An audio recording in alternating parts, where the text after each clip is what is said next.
30 days, 30 questions, part 2 of if I still have student loans, is it okay for me to buy a house or not? So I've got 5 reasons why I would personally suggest you hold off. Your debt to income ratio is too high.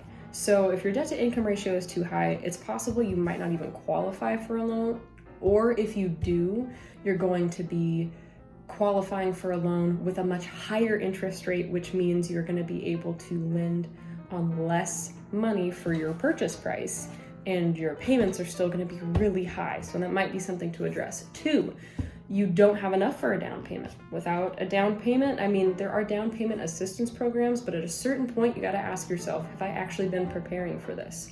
Number 3, you don't want to be house poor. Totally fair. If you, and this all ties in, if you don't have the down payment amount, if your debt to income is kind of high and you can't lend quite enough, you could find yourself in effectively a dump.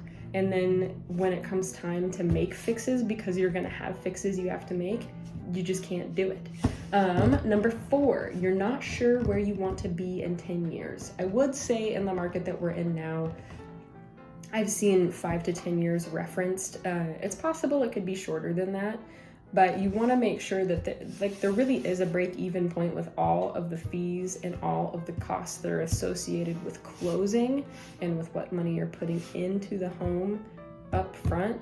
You want to make sure that you've recouped enough of those in equity and that you're not just burning through cash. 5, technically, I mean, there really is nothing wrong with There's nothing wrong with renting for a while. There's nothing wrong with renting for a while.